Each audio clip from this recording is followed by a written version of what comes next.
Nicole Sipos from Indiana Borough is with us this morning. Our visit presented by Marcus and Mack, voted best law firm and best personal injury lawyer 4 years in a row in the Best of Indiana County contest. You can visit them online at marcusandmack.com. Last month when you came to visit us, you had to climb about an 8-foot tall snow pile over there. We shortened the snow pile for you today. Wasn't that nice of us? It's still cold out there. I know. It's still wintertime. Yeah, Yes. that's hard to get a grip on when you're watching baseball in spring training. Yeah. And here we are in Indiana. Yeah, but they're in warmer weather, aren't they? Yeah, a little bit. Although watching the Pirate game yesterday, everybody there in Florida and Bradenton, they were bundled up. Were they bundled? Yeah, it was a cold day yesterday. All right, so Yeah. since you were able to navigate the streets and come across to visit with us, we're here in February. We're thinking about springtime and spring and summer projects. I know that Indiana Borough has a lot on the map for this year, huh? We do. And that's what we just had a meeting with our engineers and our team over there, and we're getting ready for those spring projects. You know, a couple things. We just shade tree met last night. We got a bare root tree grant again. We'll be getting 15 to 20 trees to be planted throughout the borough. One of the biggest ones is the multimodal transportation grant we were awarded for $789,000, and that's to repair 5 bridges. So we're in the process of getting that out for bid, and we're going to start that. And that is along. So if you live along these areas, you're probably going to be receiving some information in a letter. The Maple Street over Marsh Run, Locust Street over Marsh Run, 4th and Church Street, School Street, and 7th Street over Marsh Run. So we're going to try to, that is to fix the erosion banks in there to help with the all the erosion, because we're getting a lot of erosion falling in and then ending up at our sewer plant. That's shouldn't be ending up down there. Yeah, all that dirt and silt and and rocks. refuse. Yeah, big rocks and that. So that is a major project that will be going out for bid here shortly, and starting probably in the spring. I don't think people realize how many tiny little bridges there are in a town such as Indiana, and how taking just one out of the whole mix is going to cause all kinds of different little things that have to happen. Streets that normally don't get traffic are going to get traffic. Or they don't even look like a bridge, but there's a bridge. Like a lot of them, like if you would drive over them, you're like, wait a minute, this isn't a bridge, but it is, because there's water underneath it. So there's beams supporting it and stuff like that. So that's where some of the confusion comes in, because they don't look like your typical bridges that you would see. Yeah. And the other big one is from DEP, and it's another kind of marsh run stream bank. So we're really concentrating on that area. It's for $364,000, and again, that's around Coulter and Poplar Avenue, Willow Avenue, and 7th Street. Again, it's to realign and correcting of the stream bank for the erosion and stuff.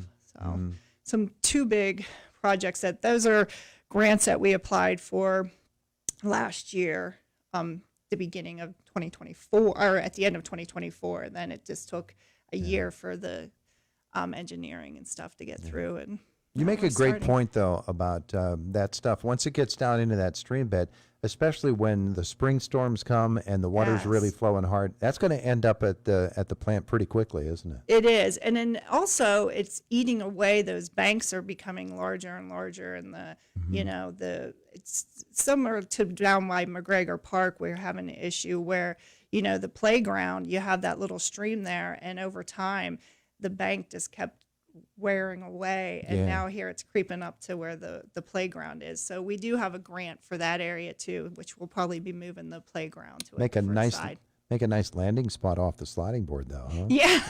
And that's the thing. I think kids do play in it, and you don't want to take that away from the old school when kids used to play in the creeks down there. So that's fun. But so that's basically what we're working on now for getting prepared for these projects. And hopefully, it's this time of year where our street crew and them are going around cleaning out, making sure the storm drains are clear from all that snow. Because there's a lot of debris that comes with that snow and that gets mixed in. Still trying to clean up from the aftermath of that, the snowstorm. The next council meeting is going to be held on March 3rd. The IC Mesa resolution is on the agenda to approve the Berkheimer. They went with Berkheimer to collect the tax, and all that information's on IC Mesa's website about information if any residents have any questions. A lot of folks are already use or organizations use Berkheimer, and so we're not going to, or are we going to get an entirely new separate bill from Berkheimer?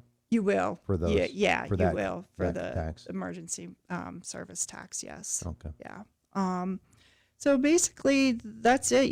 Getting the new council, they're getting adjusted. 4 new members on there, so it's going good. People are going to have questions, and they'll continue until we actually get it all installed about the Philadelphia Street corridor and the traffic light situation and the new procedures that will be put into place. Is there a firm timeline on when each of the elements of that plan will take place? Yes, and actually that is our communications person is actually getting ready to post a map. We just have been having multiple meetings. We just met with the Gibson Thomas, the engineers who are designing the phases, who are working with PennDOT to come up with the design phase of it, and that should be implemented. And then the contractor was hired. So all this stuff should be done by June. We're hoping June, if it's done earlier, that's a plus. But all this information will be posted on our website very soon. And it's going to tell you from start to finish on every meeting we had, every conversation we had, the details of what is happening, the step-by-step, what residents are to expect, what motorists are to expect, like the delay, certain areas, and we're just gonna ask for patience, and it's gonna be a learning, for everybody to, learn the new pattern.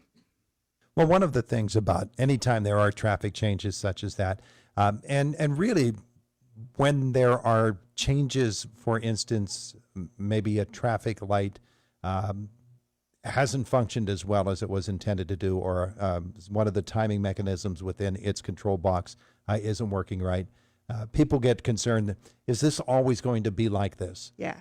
And I think of there on by the IUP campus, one of the traffic lights there, now, at 5 o'clock on a Sunday morning, that light turns red. No one ever comes out of that street. But those things, that they require constant, I guess what I'm getting at, they require constant maintenance and monitoring. They do. And this is going to be far from over. Just when they are switched over to when we do have the all red pedestrian phase, that's not the end of it. There's going to be continuing studies and traffic studies to monitor it. We're going to look well in advance to see, what's working, what's not working, and make sure the side streets are kept in mind, and the traffic, and then also our number one priority obviously is the pedestrian safety. Sure. So we are getting near the end of winter, and nobody's sad to see it go. But you mentioned that Borough crews they're checking out storm grates and things of that nature, making sure everything survived pretty well. We're soon going to be in pothole season. Yes, they are out. They started when we did get that 1 or 2 nice days, so they will be out there. They'll be temporarily putting patching down, but again, it's only temporary till they can get the good till the plant opens up and we can get the good stuff in there, I guess. Sure. So you put in it's like going to the dentist and getting a temporary filling put in. They can get the hot patches is what I'm looking for. But they'll get them filled in what they can. Again, we'll have on our website if you have anything to call in. I know you have a big one right out here. Yes, I noticed. That's PennDOT needs to get over here and fix that one. That one's quite noticeable if you're in a car and you hit it wrong. Yeah. One of the things that I wanted to ask about as well is there's been so much work done on sidewalks in Indiana Borough in the last 3 or 4 years, really, when you get right down to it. And at the end of a winter season, especially when you start to get freeze thaw, you're going to have sidewalk panels that come up some of the older sections of town. The sidewalk program will continue this It year. is continuing, yes, and we do have funding available for that, and we're looking to we're still doing that big sidewalk program repair thing. So if anybody has any questions, they can call our code and zoning office, and we can help them through that. Residents need to be reminded, though, that the sidewalk really is their responsibility in Yes. front of their house. Yeah, it's same way when snow, ice, and that they need to keep the sidewalk cleared. Yeah. And so don't expect that because you have sidewalk issues in front of your house that Indiana Borough is going to suddenly notice and stop by one day and fix everything up and make it pretty. No, that's not. If it just happened to be, if you were lucky enough to be in the path of the gas company and they were fixing sidewalks. So a lot of people did get their sidewalks fixed because of the gas company did a lot of restoration to the gas lines. So. Yeah. Need any of that information, Indiana Borough is very happy to We do. tell folks. Yes. Website's always updated. Give us a call. We're happy to answer. She is Nicole Sipos, Indiana Borough. Thank you so much. Thank you. Have a lovely trip back across the street. I will. It is the voice of Indiana County, WCCS 101.1 FM, AM 1160, and WCCSradio.com. Just about 24 minutes after 9 o'clock, Westwood One Sports next, and then Matt with us from the WCCS newsroom on this Tuesday morning. AccuWeather says we're on the way today to 33 degrees. We're at 22 in downtown Indiana right now. There is a winter weather advisory that'll take effect at 9 o'clock tonight and last through 1 o'clock tomorrow. Possibility, they say,